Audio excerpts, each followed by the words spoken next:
तुर्की की ताकत। नाजरीन, तुर्की दुनिया के उन चंद इस्लामी कंट्रीज़ में से है जो अमेरिका की आंख में आंख डालकर बात कर सकते हैं। तुर्की के पास एटमी हथियार नहीं है, लेकिन फिर भी उसका शुमार दुनिया की बड़ी ताकतों में होता है।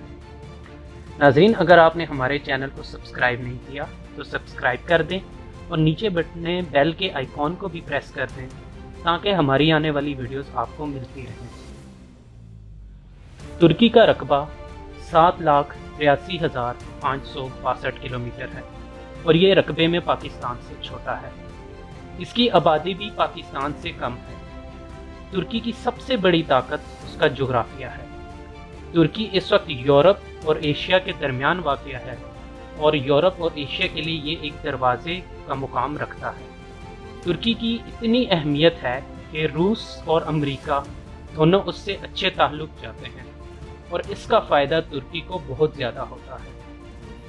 इस वक्त तुर्की के पास एक पावरफुल आर्मी है और इसकी आर्मी का शुमार दुनिया की 8वीं बड़ी फौज में होता है। तुर्की के पास इस वक्त दुनिया की बेहतरीन आर्मी है।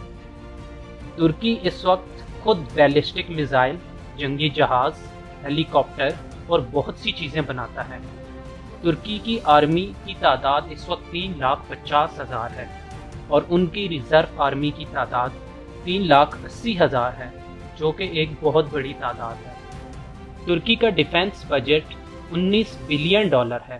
तुर्की के पास इस वक्त 2,622 टैंक और 8,887 आर्मर गाड़ियाँ मौजूद हैं। तुर्की के टैंक्स में ज़्यादातर तादाद M48 और M60 टैंकों की है, जो कि बहुत ही जदीद और टेक्नोलॉजी से लैस है। टर्किश एयरफोर्स के पास इस वक्त 1,056 जहाज़ मौजूद हैं, जिसमें 207 फाइटर जहाज़ हैं। तुर्की के पास ज़्यादातर तादाद F-16 और F-4 जेट्स की है। तुर्की के पास 500 के करीब हेलीकॉप्टर भी मौजूद हैं, जिसमें 100 जंगी हेलीकॉप्टर हैं। तुर्की के पास अपने बैलिस्टिक मिसाइल हैं और उनकी रेंज तकरीबन 280 किलोमीटर तक है। तुर्की का एयर डिफेंस सिस्टम भी बहुत मजबूत है और उनके पास इस वक्त जदीद रैपियर सिस्टम मौजूद है, जो कि उनके एयर डिफेंस को बहुत ही ताकतवर बनाता है। तुर्किश नेवी भी बहुत ही ताकतवर है और इस वक्त तुर्की की नेवी के पास 149 जहाज़ मौजूद हैं, जो कि बहुत ही ताकतवर हैं।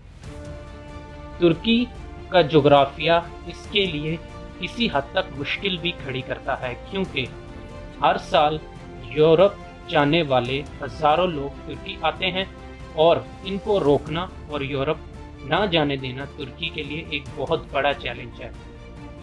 नाजरीन, तुर्की इस वक्त यूरोपियन यूनियन का हिस्सा बनना चाहता है और अपनी सरतोड़ कोशिशों के बावजूद भी वो यूरोपियन यूनियन का हिस्सा नहीं बन सका, क्योंकि अगर वो यूरोपियन यूनियन का हिस्सा बन जाता है तो यूरोप की तरफ आने वाले हज़ारों लोग आराम से यूरोप में दाखिल हो सकेंगे और इसके बाद उनको रोकना मुश्किल होगा। इसीलिए अब तक तुर्की को यूरोपीय यूनियन का हिस्सा नहीं बनाया गया। तुर्की दुनिया की 17वीं बड़ी मईशत है और इसकी GDP $863 बिलियन है। तुर्की की मईशत में सियाहत को बहुत अहम मुकाम हासिल है। तुर्की को इस वक्त 2 बहुत बड़े मसलों का सामना है। एक ये कि इसकी अक़लियत कुर्दों ने आज़ादी की तहरीक शुरू कर दी है और इन्होंने शाम और इराक़ में अपनी बेसिस बना ली है, लेकिन तुर्की आर्मी के ऑपरेशन ने शाम और इलाक़ का बहुत सा हिस्सा खाली करा लिया है और अब शाम के शुमाली हिस्से पर तुर्की का कब्ज़ा है और इराक़ में भी तुर्की ने अपनी फ़ौजें भेज दी हैं। तुर्की का दूसरा मसला अमेरिका से ख़राब ताल्लुक़ है। जब तुर्की के अंदर फ़ौजी बगावत हुई और लोगों ने इस बगावत को नाकाम बनाया तो उस वक्त फतहुल्लाह गुलन अमेरिका में था और उसके ऊपर इस बगावत का इल्ज़ाम था। तुर्की के कहने पर भी अमेरिका ने फतहुल्लाह गुलन को तुर्की के हवाले नहीं किया और इसके बाद अमेरिका और तुर्की के ताल्लुक़ ख़राब हो गए। इसके बाद तुर्की ने अमेरिका को छोड़कर रूस से अपने ताल्लुक़ मजबूत करना शुरू कर दी।